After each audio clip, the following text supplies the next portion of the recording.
ETF index mutual funds నేర్చుకుని stock మార్కెట్లో రాణించాలనుకుంటున్నారా? వెంటనే ఈ నెంబర్కి కాల్ చేయండి.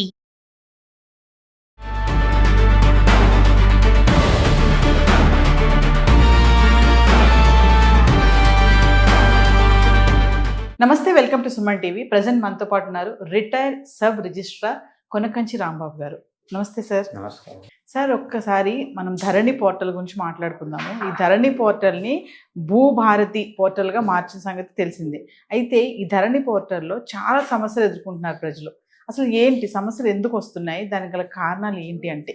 గతంలో అంటే 2018, 19 ఆ ప్రాంతంలో LRUP అని ఒక ప్రోగ్రాం తీసుకొచ్చింది అప్పటి గవర్నమెంట్. అంటే వ్యవసాయ భూములకు నేను పర్ఫెక్ట్ రికార్డు తయారు చేయాలనేది వాళ్ళ ఉద్దేశం. ఈ పాస్బుక్లు టైటిల్ డీడ్లకు తిరగకుండా ఆన్ ది స్పాట్లోనే రిజిస్ట్రేషన్ చేసి పాస్బుక్ టైటిల్ డీడు ఇంకా కొన్ని మార్పులు తీసుకొచ్చి ప్రజలకి తక్షణమే సేవలు అందించాలి అని ఒక కాన్సెప్ట్తో తీసుకొచ్చారు. కానీ ప్రాక్టికల్గా ఆ రికార్డుల నవీకరణ అంటారు దాన్ని, లేదా land records, purification of land records, ఇది జరిగినప్పుడు గ్రౌండ్ లెవెల్లో డేటా తయారు చేసేటప్పుడు మిస్టేక్స్ జరిగినాయి. వాళ్ళు ఏం చేశారు, సేత్వార్ అని కానీ లేకపోతే కాసరాపాణి కానీ అని ఒక రికార్డు ఉంటుంది. దాంట్లో సర్వే నెంబర్లు, విస్తీర్ణము, ఎవరు స్వాధీనంలో ఉన్నారు, ఎవరు యజమాని, గవర్నమెంట్దా ప్రైవేట్దా, ఇవన్నీ రికార్డ్స్ ఉంటాయి. దాన్ని చూసి సబ్సీక్వెంట్గా జరిగిన ట్రాన్సాక్షన్స్ని టాలీ చేస్తూ దానికి దీనికి మెయిన్ సర్వే నెంబర్లు ఎక్స్టెంట్కి చేతులు మారిన వాటికి సరిపోల్చి రికార్డ్ని అప్డేషన్ చేయాలనేది ప్రభుత్వ ఉద్దేశం. కానీ గ్రౌండ్ లెవెల్కి వచ్చే వరకల్లా మీ భూమి ఎక్స్టెంట్ 1 ఎకరం భూమి కొనుక్కున్నారు, 2010లోనో 14లోనో రిజిస్ట్రేషన్ చేయించుకున్నారు.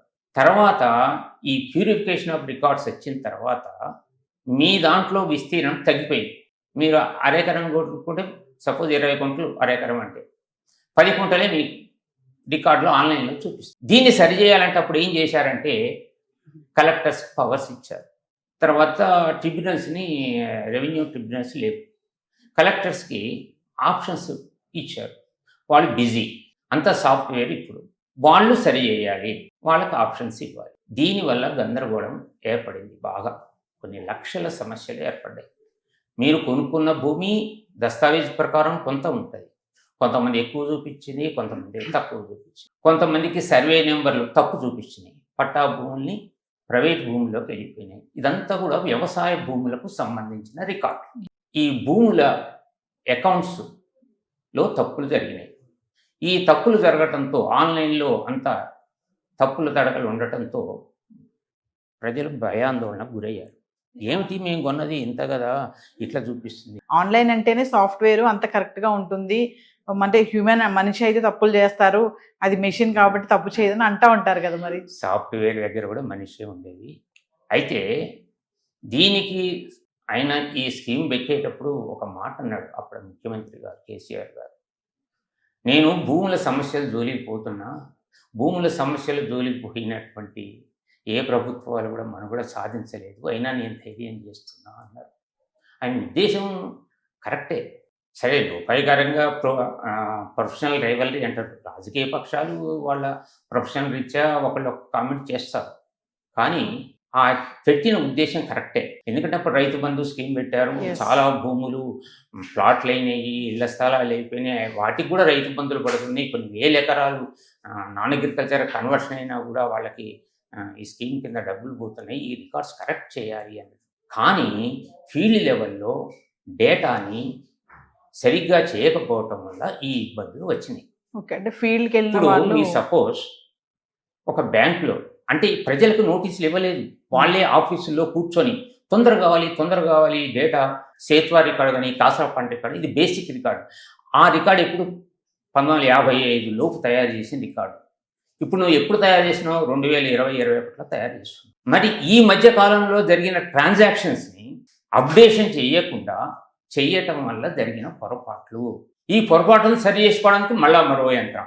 ఈ గ్యాప్ అనేది ఏదైతే ఉందో సరి చేయడానికి, తప్పు జరగడానికి మధ్య సరైన అనుసంధానం లేదు, అప్డేషన్ లేదు, కాబట్టి జరిగింది. సపోజ్ ఎంత బాధ కలుగుతుందంటే, మీరు ఎకరం కొనుక్కుంటే అరెకరమే చూపిస్తుంది. మీరు బ్యాంకు లోన్ పోయినా అరెకరమే.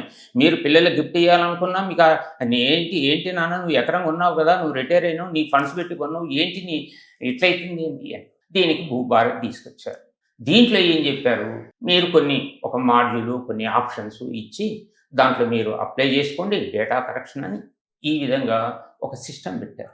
మరి దీంట్లో ఏమైనా తక్షణం జరుగుతుందా? ఉదాహరణకి మా స్నేహితులు ఒక ఆయన ఆర్టీసీలో పనిచేసి రిటైర్ అయ్యారు. ఆయన ఈ పక్కన కేసర మండలంలో ఒక విలేజ్లో 19.5 కుంటలుగా ఉన్నాడు. 14లోనే రిజిస్ట్రేషన్ అయిపోయింది, అప్పుడు పాస్బుక్ కూడా వచ్చింది. కానీ 19లో ఆయనకి 6.5 కుంటలు తక్కువ పడింది.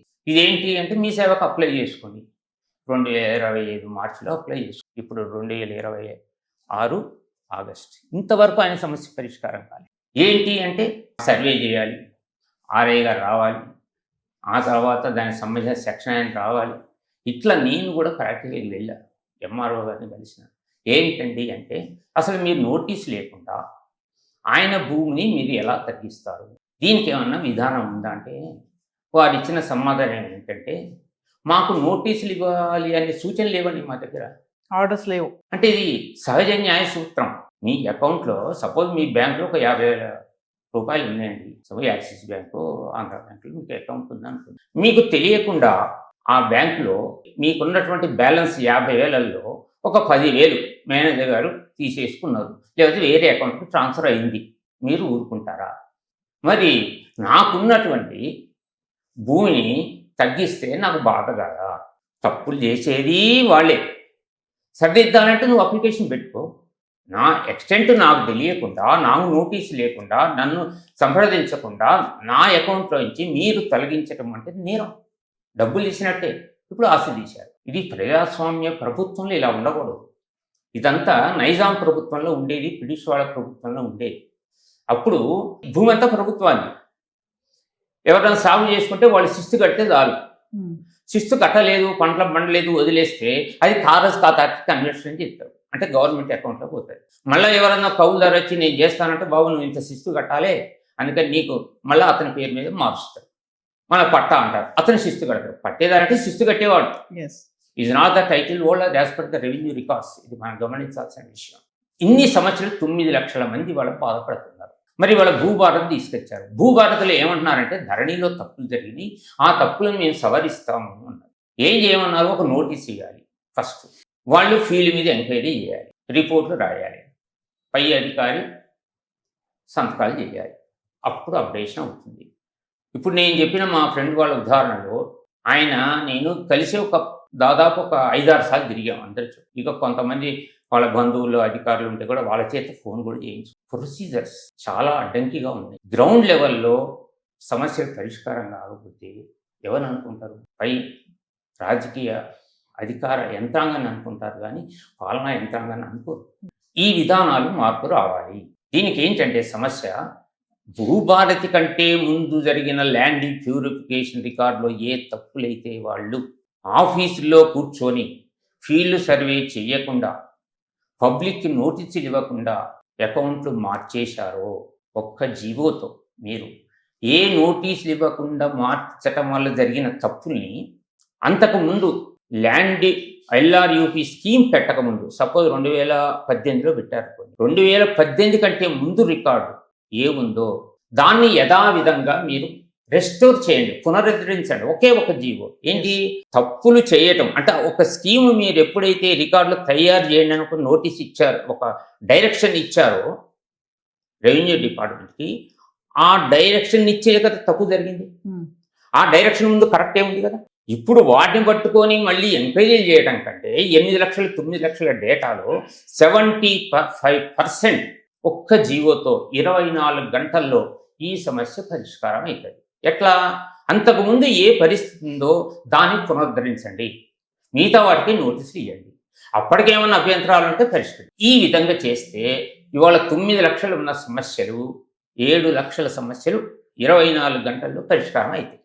పాత పద్ధతిని 2017 ముందు ఉన్న ఏ రికార్డు అవుతుందో ఆ రికార్డు ప్రకారం రెస్టోర్ చేయండి అంతే. ఎందుకంటే నువ్వు ఎవరిని సంప్రదించకుండానే, ఎవరిని అడగకుండానే, ఫీల్డ్ సర్వే చేయకుండానే మీరు మార్చారు కదా.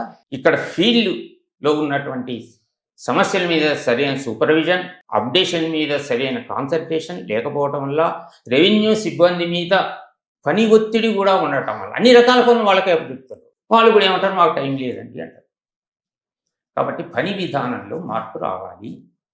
ఈ యొక్క రెస్టోర్ చేయాలని ఒక జీవో తీసుకొస్తే అయిపోతాయండి. ఇంకోటి ఏంటంటే, ఇప్పుడు గ్రౌండ్ లెవెల్లో పని విధానం బ్రిటిష్ వాళ్ళు రూపొందించిన పని విధానం. ఈ పని విధానం 1875వ సంవత్సరంలో లార్డ్ మెకాలే అనే ఆయన ఈ ఆఫీస్ పని విధానాన్ని రూపొందించారు. ఆఫీసులో పని విధానాలు ఎట్లా నడుస్తాయి? ఒక అధికారి చేసే పని ఇంకొక అధికారికి మాత్రమే బాధ్యుడైన.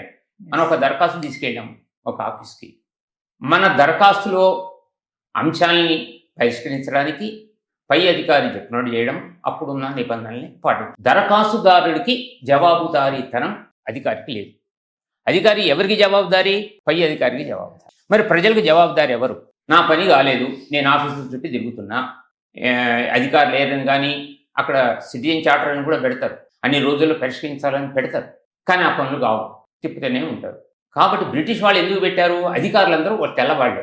అందుకని కింది అధికారి పై అధికారికి మాత్రమే జవాబుదారి, సిటిజన్కి జవాబుదారి కాదు.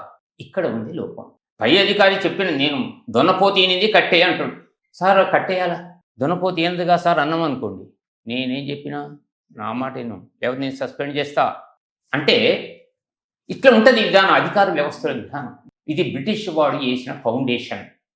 ప్రజాస్వామ్యం వచ్చింది, దీన్ని మార్చుకోవాల్సిన అవసరం ఉంది. ఇప్పుడు పనుల్లో వేగవంతం జరగాలంటే ఏ అధికారికైతే మనం దరఖాస్తు ఇస్తామో, ఏ అధికారి దగ్గరకైతే ఏ సమస్య మీద, భూ సమస్య మీద పోతావా, ఇంకోసం రేషన్ కార్డు సమస్య మీద పోతావా, ఇంకే సమస్య మీద పో, నీకు జవాబుదారీతనం ఉండాలి. నా దరఖాస్తు నువ్వు పరిష్కరించకపోతే ఫలానా గడువు 15 రోజులు 20 రోజులు ఒక గడువు పెట్టండి.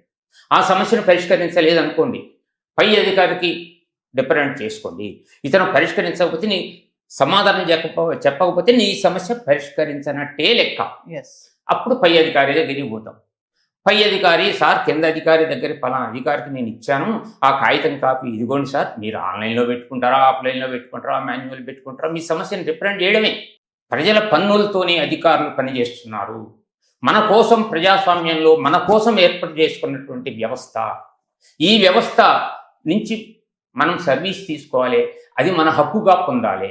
ఇప్పుడు జవాబుదారీతనం రెండో అధికారి కూడా చేయడం అనుకోండి, దీనికి ఒక ట్రిబ్యునల్ లాగా ఒక citizen forum, citizen tribunal, citizen service tribunal ఒకటి పెట్టండి. ఈ ఇద్దరు పని చేయలేదని నేను ఆయన దగ్గరికి పోతా, ఆయన ఇద్దరిని పిలుస్తారు, నన్ను పిలుస్తాడు, ఎందుకు చేయలేదు అంటాడు. చేయని వాడికి పెనాల్టీ వేయండి. ఇప్పుడు అన్ని సమస్యలు పరిష్కారం అవుతాయి. ఈ సమస్యలు ఇట్లా మనం విధానాలని మనం సవరించకుండా అదే విధానాలతో ఉన్నప్పుడు దీనికి ఎన్ని సమస్యలు, రోజు రోజు సమస్యలు పెరగడం తప్ప పరిష్కారం కావాలంటే జవాబుదారీతనంతో ఉన్నటువంటి విధానాన్ని అమలు చేయాలి. సిటిజన్ సర్వీస్ ఫోరం పెట్టాలి. అధికారిని, ప్రజలకి, పౌరునికి జవాబుదారీతనం ఫిక్స్ చేయాలి. అప్పుడు ఈ సమస్యలు రావు, అన్ని సమస్యలు పరిష్కారం అవుతాయి. Thank you sir.